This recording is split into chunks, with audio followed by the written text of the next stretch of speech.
상상해 보시죠. 어느 날 갑자기 중동의 한 국가가 원유 수출을 확 줄이겠다고 발표를 하는 겁니다. 와, 그럼 전 세계 뉴스에는 막 속보가 뜨고 시장은 완전히 패닉에 빠지겠네요. 그렇죠. 그런데 여러분은 이미 이틀 전부터 그 사실을 알고 있었던 겁니다. 무슨 내부자 고래를 한 게 아니고요. 아, 혹시 그 우주에 떠 있는 위성 사진 같은 걸로요? 맞습니다. 그 나라 원유 저장고 탱크 안에 드리워진 그림자 길이가 길어졌다는 걸. 그러니까 탱크가 이미 비어가고 있다는 걸 AI가 수학적으로 미리 계산해냈기 때문이죠. 와, 현실 세계의 물리적인 진실이 그 뉴스 헤드라인을 이겨버리는 순간이네요. 바로 그겁니다. 청취자 여러분, 오늘의 심층 탐구에 오신 것을 환영합니다. 오늘 우리가 다룰 주제는 그저 창밖의 웅덩이를 보고 어디 비가 왔겠거니 짐작하는 그런 뻔한 수준이 아닙니다. 네, 5,000km 밖 우주에서 먹구름의 습도를 실시간으로 재고 비가 내리기도 전에 우산을 팔 준비를 마치는 그런 엄청난 방법에 대한 이야기죠. 맞아요. 지난번에 우리가 다뤘던 게 스마트홈 에너지 효율화 모델이었잖아요. 그게 개별 가정의 테두리 안에서 벌어지는 일이었다면 오늘은 아예 거시적 불확실성의 세계로 갑니다. 글로벌 원자재 시장이라는 거대한 격변의 한 가운데로 들어가는 거네요. 네, 오늘 우리가 깊게 파고들 자료는 리포트 140호 AI 기반 글로벌 원자재 트레이딩 자동화입니다. 지정학적 리스크랑 대체 데이터를 활용한 원자재 에이전트 수익 모델이죠. 제목만 들어도 스케일이 장난이 아닙니다. 그러니까요. 오늘의 미션은 명확합니다. 중동의 분쟁이나 막 호주 광산 파업 같은 이런 지정학적 리스크를 도대체 어떻게 1인 투자자의 수익 모델로 바꿀 수 있는가? 자, 하나씩 파헤쳐보죠. 아, 좋습니다. 벌써부터 기대가 되네요. 그리고 본격적인 이야기에 앞서서 청취자 여러분께 명확히 짚고 넘어갈 게 하나 있어요. 오늘 다룰 자료가 자원이 무기화되는 치열한 국제정세를 다루고 있거든요. 네네, 되게 민감할 수 있는 주제죠. 맞아요. 하지만 저희는 특정 국가의 분쟁이나 어떤 정치적 입장에 대해서 전혀 편을 들거나 지지하지 않습니다. 우리의 렌즈는 오직 하나입니다. 오직 시장과 데이터의 관점이군요. 네, 이 지정학적 충격파가 어떻게 데이터로 변환되고 트레이딩 시그널이 되는지 딱 그 객관적인 메커니즘만 들여다볼 겁니다. 아주 중요한 전제입니다. 시장 구조의 근본적인 변화를 읽어내는데 약간 가치 판단이 개입되면 데이터의 본질을 놓치기 쉽거든요. 그렇죠. 자, 그럼 첫 번째 질문부터 던져볼게요. 지금 글로벌 시장을 관통하는 가장 거대한 현상이 뭔가요? 자료에서는 이걸 그린플레이션이라고 부릅니다. 전 세계가 탈탄소 정책을 외치면서 전기차를 만들고 막 친환경 인프라를 깔고 있잖아요. 네, 맞아요. 요새 어딜 가나 친환경 얘기뿐이죠. 이 과정에서 구리나 리튬 같은 핵심 광물의 수요가 그야말로 폭발하고 있는 겁니다. 그런데 제가 알기로는 그 수요를 공급이 전혀 못 따라가고 있거든요. 환경 규제 때문에 광산 하나 새로 파는데 10년이 넘게 걸린다고 들었어요. 네, 정확합니다. 거기에 이른바 자원 민족주의가 결합을 해버리는 거죠. 자원 민족주의요? 자원을 가진 국가들이 그걸 무기처럼 쓰는 거 말이죠. 맞아요. 자기네 자원으로 수출을 통제해버리니까 수요는 폭발하는데 공급은 만성적으로 부족하고 정치적 변수까지 막 끼어드는 겁니다. 그러니까 가격 변동성이 막 미친 듯이 극심해지는 거군요. 그렇기 때문에 지금 이 시점에서는 과거의 투자 방식, 그러니까 가격 차트만 뚫어져라 쳐다보는 방식이 더 이상 통하지 않는다는 겁니다. 약간 이런 거네요. 과거의 투자가 이미 다 끓여진 찻잎을 보고 미래를 점치는 거였다면 이 자료에서 말하는 새로운 방식은 아예 찻잎 농장 위에 드론을 띄우는 격이군요. 오, 아주 찰떡 같은 비유입니다. 여기서 대단히 흥미로운 점은 이제 월스트리트의 상징인 블룸버그 터미널에 뜨는 뉴스조차도 너무 늦은 정보가 되어버렸다는 사실입니다. 진짜요? 블룸버그 기사가 늦다고요? 거긴 1초 단위로 속보가 뜨는 것이잖아요. 네, 누군가 기사를 쓰고 전송 버튼을 누르는 그 몇 분, 아니 몇 초 사이에 이미 기관들의 AI 알고리즘은 매매를 끝내버리거든요. 기자가 타자를 치는 동안 이미 게임이 끝나는 거네요. 그래서 이 자료가 강조하는 핵심이 바로 물리적 신호, 피지컬 시그널을 선점하는 겁니다. 가격 변동이라는 결과가 모니터에 뜨기 전에 현실 세계에서 발생하는 그 움직임 자체를 데이터로 잡아내는 거죠. 이게 예전에 저희가 다루었던 131호 자료, 그 AI 배당주 자동 리밸런싱 전략 기억나시죠? 네네, 그 복리 전략 말씀하시는 거죠? 맞아요. 그 복리 전략을 완성하려면 이런 원자재 포트폴리오를 필수로 포함해서 이 물리적 신호를 선점해야 한다는 거군요. 정확합니다. 근데 이 거대한 데이터를 개인이 어떻게 처리할까요? 자료를 보면 이 시스템을 원자재 트레이딩의 3대 엔진이라고 부르면서 사슴의 설계라는 독특한 비유를 썼더라고요. 사슴이요? 왜 하필 맹수가 아니라 사슴을 비유로 들었을까요? 사슴은 포식자를 피하려고 항상 360도로 감각을 열어두고 미세한 소리나 냄새에 즉각 반응하잖아요. 아하, 1인 투자자도 거대 헤지펀드라는 그 무시무시한 포식자들 사이에서 살아남으려면 사방의 신호를 동시에 처리하는 센서가 필요하다는 뜻이군요. 네. 그래서 첫 번째 엔진이 바로 뉴스랑 지정학적 감성을 분석하는 LLM 엔진입니다. 니스를 분석하는 인공지능이요? 네, 주요 산유국 관료들의 개인 SNS나 외신 기사들을 AI가 실시간으로 막 크롤링을 해서 인간이 놓치기 쉬운 그 행간의 미세한 맥락을 수치화하는 거죠. 여기서부터 진짜 흥미로워집니다. 근데 제가 약간 푸시백, 반문을 좀 제기하고 싶어요. 네, 어떤 부분이죠? SNS나 뉴스를 AI가 읽는 건 알겠어요. 근데 솔직히 정치인들이나 국가기관들이 인터넷에서 허풍이나 거짓말 엄청 많이 하잖아요. 협상용 엄포일 수도 있고요. 아, 그렇죠. 텍스트만 믿었다가는 큰일 날 수 있죠. 그러니까요. AI가 그 거짓말 뉴스에 깜빡 속아서 매수 버튼을 팍 눌러버리면 진짜 어떡합니까? 개인이 인공위성을 띄워서 확인할 수도 없는 노릇이고요. 진짜 핵심을 찔러주셨습니다. 바로 그래서 두 번째 엔진, 대체 데이터 통합 엔진이 절대적으로 필요한 겁니다. 대체 데이터요? 아까 오프닝에서 말했던 그 그림자 얘기가 여기서 나오는 건가요? 맞습니다. 인터넷상의 텍스트가 진짜 현실인지 물리적으로 교차 검증을 하는 건데요. 개인이 위성을 띄울 필요는 없습니다. 그럼 위성 데이터를 어디서 구해요? 유럽 우주국이 제공하는 센티넬-2 같은 오픈소스 위성 이미지가 있거든요. 누구나 접근할 수 있습니다. 이걸 가져와서 AI가 분석을 하는 거죠. 아까 오프닝에서 잠깐 얘기했던 그 그림자 길이로 원유량을 잰다는 거. 청취자분들을 위해서 조금만 더 구체적인 사례로 설명해 주시겠어요? 네, 대형 원유 저장 탱크들은 보통 지붕이 원유의 양에 따라 위아래로 움직이는 부요식 구조로 되어 있어요. 원유가 꽉 차면 지붕이 올라오고 비면 지붕이 쑥 내려가는 거죠. 아, 뚜껑이 고정된 게 아니군요. 네, 그래서 위성에서 사진을 딱 찍으면 태양 각도에 따라 그 지붕이 탱크 안쪽으로 얼마나 깊이 내려가 있는지 그림자가 생깁니다. 와, 대박. 그 그림자를 계산한다는 거죠? 맞습니다. AI가 그 그림자의 면적과 길이를 삼각함수로 쫙 계산해서 지금 저 탱크 안에 원유가 몇 % 차 있는지를 밀리미터 단위로 추정해내는 겁니다. 진짜 미션네요. 그러니까 뉴스에서는 우리 원유 빵빵하게 많다 걱정 마라 떠들어도 AI가 위성으로 그림자를 쓱 재보고 야, 너네 탱크 텅텅 비었는데 하면서 진짜 물리적인 신실을 파악해버리는 거네요. 바로 그겁니다. 거짓말을 할 수 없는 데이터를 보는 거죠. 거기에다가 수에즈 운하 같은 물류 병목 지점의 선박 트래커, 즉 AIS 데이터를 딱 얹어버리면 어떻게 될까요? 아, 배들이 어디서 얼마나 막혀 있는지 전지구적인 물류 동맥경화를 실시간으로 진단해버리는 거군요. 네, 이 강력한 두 엔진이 정보를 싹 모으면 이제 세 번째 엔진인 동적 자산 배분 엔진이 작동을 시작합니다. 동적 자산 배분요? 단일 종목에 이른바 몰빵하는 걸 막아주는 그런 건가요? 네, 원자재는 변동성이 너무 크니까요. 달러 인덱스나 금리와의 비선형적 상관관계를 고려해서 리스크를 제어하는 알고리즘을 돌리는 겁니다. 잠깐만요. 비선형적 상관관계라는 말이 청취자분들께 조금 어렵게 들릴 수 있을 것 같아요. 그러니까 금리가 오르면 원자재 가격이 그냥 수학 공식처럼 부드럽게 딱 떨어지는 게 아니라는 뜻인가요? 맞습니다. 정비례로 움직이는 게 아니에요. 금리가 1% 올랐다고 원자재가 1% 떨어지는 게 아니라 어떤 특정 임계점을 넘는 순간 원자재 가격이 절벽에서 뚝 떨어지듯이 20% 폭락할 수도 있거든요. 아, 갑자기 훅 꺾이는 구간이 있다는 거군요. 네, 그래서 이 세 번째 엔진은 그 보이지 않는 절벽을 수학적으로 미리 계상해 두고 위험 수위가 딱 오르면 자동으로 투자 비중을 축소해서 원금을 방어하는 동적 해지 역할을 합니다. 그렇군요.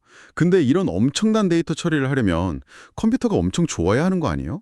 아, 여기서 보안이 필수적이기 때문에 이 모든 시그널 생성은 클라우드에 올리지 않습니다.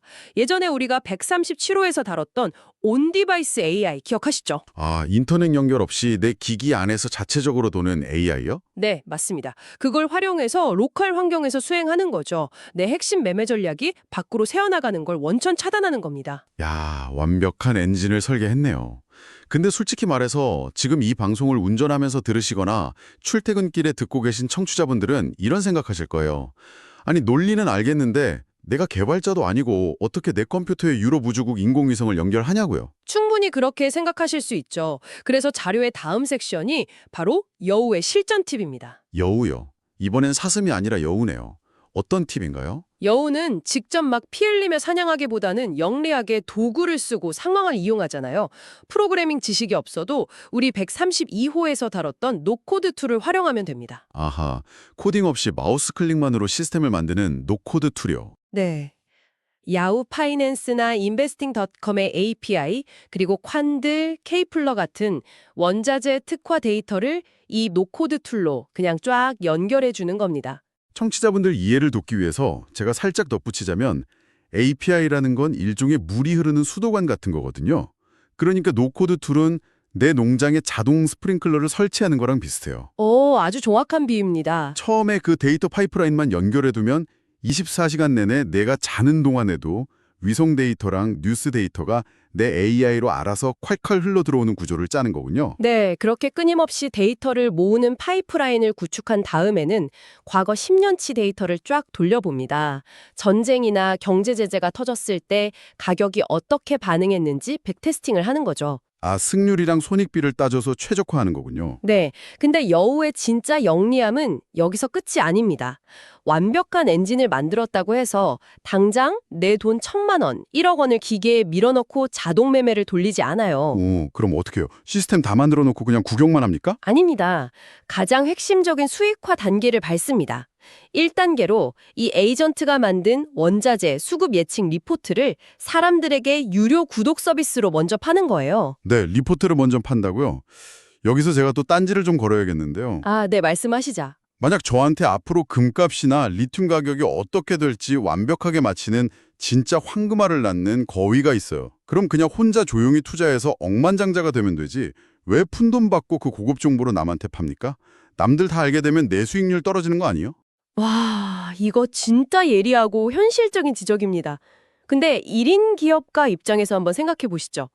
기술적으로 아무리 백테스팅이 완벽해도 내 전 재산을 그 처음 돌려보는 기계에 맡기는 건 엄청난 공포거든요. 아, 그건 그렇죠.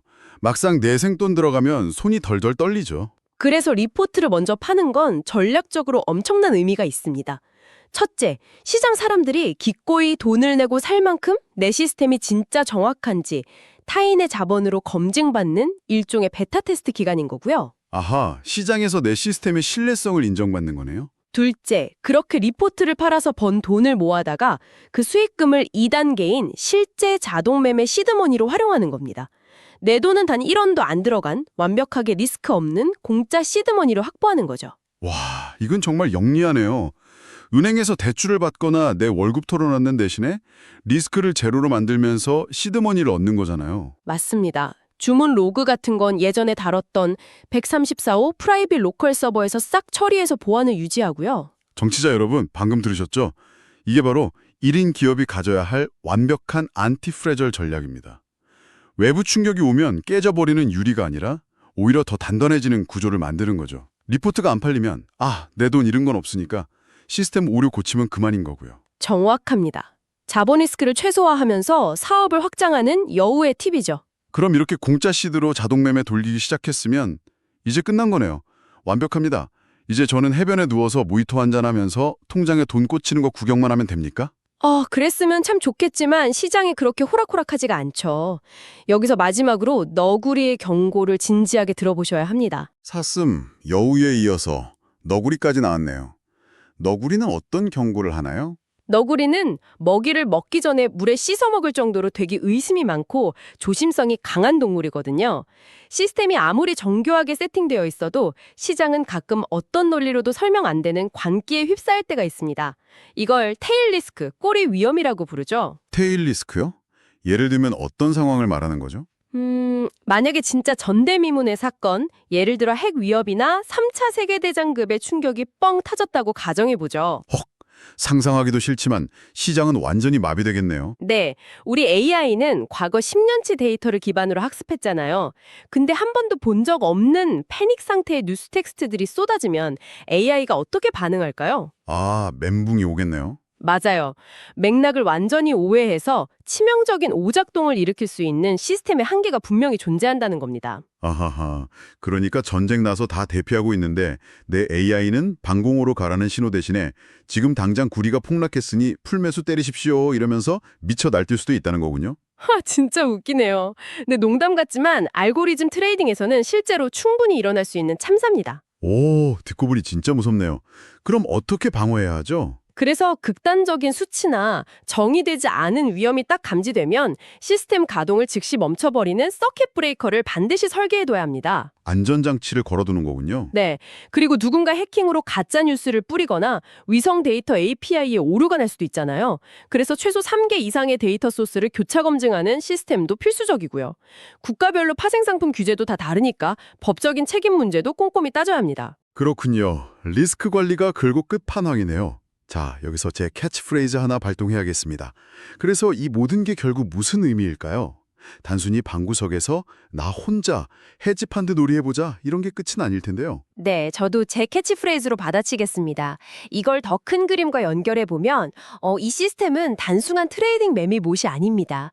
우리가 이심층 탐구쇼에서 계속해서 그려왔던 스마트 인사이트 랩 생태계의 원성이죠. 아, 지식의 연결이 시작되는군요. 네, 예전에 다뤘던 스마트홈 수익 모델에서 나온 현금이 이 트레이딩 시스템의 초기 인프라를 구축하는 데 들어가고 이 글로벌 매매를 하면서 얻은 엄청난 거시경제 인사이트들은 여러분의 PKM, 즉 56호에서 다뤘던 개인 지식 관리 시스템의 양분으로 쭉 흡수됩니다. 와, 모든 게 유기적으로 연결되네요. 게다가 134호 프라이빗 서버에서 안전하게 검증된 이 강력한 트레이딩 시스템 자체를 나중에는 138호에서 다룬 지식 STO, 즉 토큰 증권으로 상장시켜서 막대한 외부 자본을 끌어오는 경로까지 열리는 겁니다. 야, 진짜 머릿속에서 거대한 퍼즐이 쫙 맞춰지는 기분입니다. 결국 트레이더의 역할이 그냥 차트 보고 빨간 선, 파란 선 긋는 분석가에서 세상의 방대한 물리적 신호를 모아서 디지털로 엮어내는 데이터 아키텍트로 진화했다는 뜻이군요. 네, 자원을 굳이 내가 직접 캐고 소유하지 않더라도 그 흐름의 맥박을 데이터로 읽어내는 자가 결국 다가오는 지능형 금융시대의 부를 지배하게 된다는 선언입니다. 맞아요. 이 무한 복리의 가속도가 정말 엄청납니다. 물리적 자산이랑 디지털 지능이 결합된 시스템, 이거야말로 1인 금융제국의 완벽한 무기네요. 청취자 여러분, 이제 우리가 무엇을 해야 할지 액션 플랜 3가지를 딱 정리해드리겠습니다. 네, 어떤 것부터 시작하면 좋을까요? 첫째, 대단한 코딩 지식 없어도 괜찮습니다. 일단 야후 파이낸스나 그 유럽 우주국의 센티널2 위성 오픈소스 웹사이트에 한번 들어가 보세요. 도대체 데이터가 어떻게 생겨 먹었는지 연동 테스트를 눈으로 쓱 둘러보시는 겁니다. 아주 좋은 첫걸음입니다. 두 번째는요? 둘째, 리튬 공급망이나 구리 같은 특정 원자재 키워드를 정해서 최근 뉴스들을 쭉 모아보세요. 그리고 이게 과연 시장에 긍정적인지 부정적인지 여러분만의 기준으로 수치화해보는 감성 분석 코드를 아주 간단하게라도 한번 짜보는 겁니다. 연습을 해보는 거죠. 아, 포트폴리오를 설계하기 전에 상관 관계 모델링을 직접 경험해보는 거군요. 네, 그리고 마지막 3번째, 이게 제일 중요합니다. 스스로에 대한 정의를 새롭게 하는 겁니다. 소리내어 손안해보세요. 나는 차트를 보며 기도하는 도박꾼이 아니라 지구의 맥박을 읽는 금융 아키텍트다 라고요. 와, 멋지네요. 그 관점의 변화 하나가 여러분을 어떤 시장 상황에서도 흔들리지 않는 안티프레질한 투자자로 만들어줄 겁니다. 맞습니다. 오늘 대화를 좀 마무리하면서 자료에는 없었지만 여러분이 오늘 밤에 한 번쯤 꼭 생각해 보셨으면 하는 약간 도발적인 질문을 하나 던지고 싶습니다. 오, 어떤 질문이죠? 만약에 훗날 전 세계 수많은 AI 에이전트들이 전부 다 위성으로 똑같은 정예탱크 그림자를 분석하고 똑같이 병목 지점 배들의 위치를 추적하게 된다면 어떻게 될까요? 아, 모두가 똑같은 물리적 신호를 보는 상황이요? 네. 그때 시장은 정보의 비대칭이 완벽하게 사라진 진정한 효율적 시장이 될까요? 아니면 AI들끼리 서로를 속이기 위해서 정예탱크 위에 인공적으로 가짜 그림자를 만들어내는 지붕을 덮는다거나 바다에 가짜 배를 띄워서 물리적 신호를 교란시키는 기계들의 속임수 전쟁이 시작될까요? 와, 진짜 등골이 서늘해지는 시나리오네요. 모두가 데이터를 맹신할 때 누군가는 그 데이터 자체를 물리적으로 조작할 수 있다는 거잖아요. 그러니까요. 기술이 상향 평준화될수록 무엇이 진짜 신호이고 무엇이 조작된 소음인지 꿰뚫어보는 그 인간의 통찰력. 그게 결국 가장 비싼 알파가 되지 않을까요? 맞습니다. 위성이라는 새로운 눈을 가졌다고 끝이 아니죠. 그 눈에 보이는 게 진짜인지 가짜인지 판단하는 건 여전히 우리의 몫이니까요. 네, 청취자 여러분, 오늘 우리가 나눈 이야기에서 여러분만의 해답과 무기를 꼭 찾아내시길 바랍니다. 오늘의 심층탐구는 여기까지입니다. 함께해 주신 여러분, 감사합니다. 감사합니다. 다음 시간에도 흥미로운 주제로 찾아뵙겠습니다.